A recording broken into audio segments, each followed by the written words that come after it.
رمضان tiba رمضان tiba رمضان tiba مرحبا يا رمضان. Assalamualaikum warahmatullahi wabarakatuh. Alhamdulillahirabbil alamin wa bihi nasta'inu ala umuri dunya waddin wa ala alihi wa sahbihi ajma'in. Qala Allah ta'ala fi kitabihil karim wa huwa asdaqul qailin. A'udzu billahi minasy syaithanir rajim. Ya ayyuhalladzina amanu kutiba alaikumus syiyamu kama kutiba alal ladzina min qablikum la'allakum tattaquna ayyaman ma'dudat. Faman kana minkum maridun aw ala safarin fa'iddatun min ayyamin ukhra.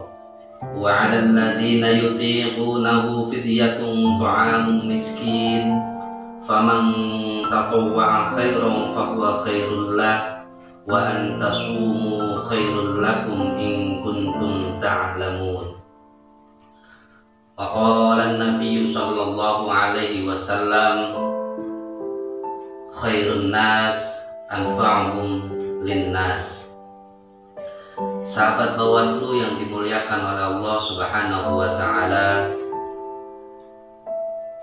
ibadah puasa di bulan Ramadan memiliki dua dimensi. Dimensi yang pertama adalah dimensi vertikal sebagai hubungan hablum minallah, hubungan antara hamba dengan makhluk, hamba sebagai makhluk dengan Sang Khalik sebagai Tuhan yang Maha Esa. Hubungan antara makhluk dengan Allah Subhanahu wa taala sebagai bentuk penghambaan, sebagai bentuk pengabdian, beribadah sebagai layaknya seorang hamba melakukan ibadah ketaatan kepada Allah Subhanahu wa taala. Dimensi vertikal ini adalah bagaimana memaknai ibadah puasa dalam konsepsi keimanan yang Allah menyatakan mengajak orang-orang beriman untuk melakukan puasa. Ya ayyuhalladzina amanu kutiba alaikumus syiyam. Hai orang-orang yang beriman, diwajibkan atas kamu untuk melakukan ibadah puasa. Jadi dimensi vertikal hubungan antara manusia dengan Allah yang kemudian bisa dikatakan hablum minallah sebagai pengejauhan tahan rasa pengabdian, rasa ketaatan ibadah seorang hamba kepada Allah Subhanahu wa taala. Itu satu kewajiban dalam melaksanakan ibadah. Namun pada sisi lain, sahabat Bawaslu yang dirahmati Allah Subhanahu wa taala, puasa juga mengajarkan kita pada dimensi horizontal atau biasa disebut konsepsi hablum minan nas, di mana hubungan antara manusia dengan manusia yang lain.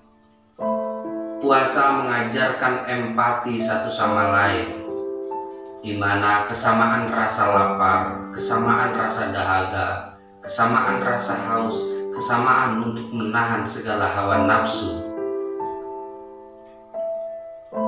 Ibadah puasa mengajarkan satu sama lain untuk saling menghargai. Bagaimana dalam menjalankan ibadah puasa, ketika si miskin merasakan lapar, si kaya pun harus juga sama merasakan lapar. Ketika rakyat merasa haus dan dahaga, maka pejabat pun sama merasakan haus dan dahaga. Tidak ada karpet merah bagi siapapun dalam melaksanakan ibadah puasa. Tidak ada pengistimewaan bagi siapapun untuk melaksanakan ibadah puasa.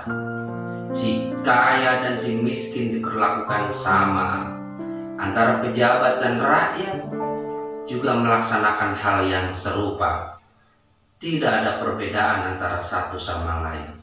Agar apa? Agar kita bisa menghargai satu sama lain, berempati satu sama lain. Si miskin harus menghormati si kaya harus mencintai si miskin. Rakyat harus menghormati pejabat mencintai rakyatnya. Itu harapan yang harus dipupuk ketika kita semua menjalankan ibadah puasa. Rasa empati terhadap sesama dengan sama-sama belajar menjalankan ibadah puasa dengan menahan rasa lapar, haus, dahaga, dan menahan segala bentuk hawa nafsu. Sahabat Bawaslu yang dicintai oleh Allah Subhanahu wa Ta'ala, pengistimewaan puasa hanya bagi mereka yang sakit, bagi mereka yang dalam perjalanan. Di luar itu perlakuannya adalah sama. Pada sisi lain, pelipat gandaan ibadah-ibadah amaliyah dalam pelaksanaan puasa Ramadan ini memantik kita untuk melakukan hal yang lebih baik. Pelipat gandaan pahala infak, sedekah, dan kemudian penyempurnaan ibadah puasa dengan menjalankan atau melaksanakan zakat fitrah. Ini adalah upaya bagaimana kemudian ada keseimbangan antara hablum minallah dengan hablum minan nas.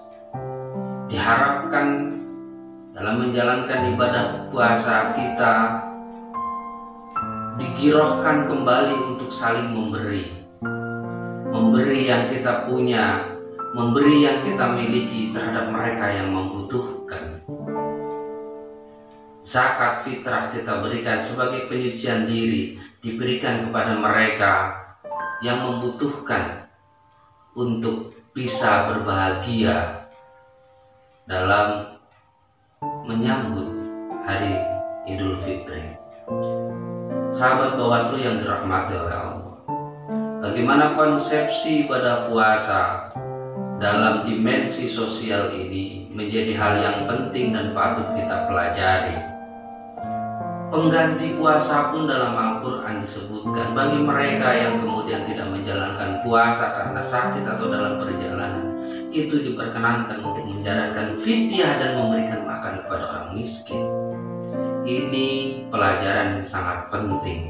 Bagaimana kita kemudian diupayakan untuk bermanfaat bagi orang lain ketika menjalankan ibadah puasa. Sebagaimana hadis Nabi menyatakan bahwa sebaik-baiknya manusia adalah mereka yang bermanfaat bagi orang lain. Semoga ibadah puasa kita pada tahun ini memupuk kita untuk lebih berempati terhadap hubungan sesama manusia, apalagi di tengah pandemi corona. Kita semua dituntut untuk bahu-membahu, saling berempati satu sama lain, saling menolong satu sama lain, saling memahami satu sama lain, saling memberi satu sama lain, sehingga kita adalah satu kesatuan manusia yang tidak bisa dipisahkan. Hadirin yang dirahmati Allah Subhanahu wa Ta'ala, terima kasih atas segala perhatiannya. Mohon maaf atas segala kekurangan. Ihdinas shiratal mustaqim. Assalamualaikum warahmatullahi wabarakatuh.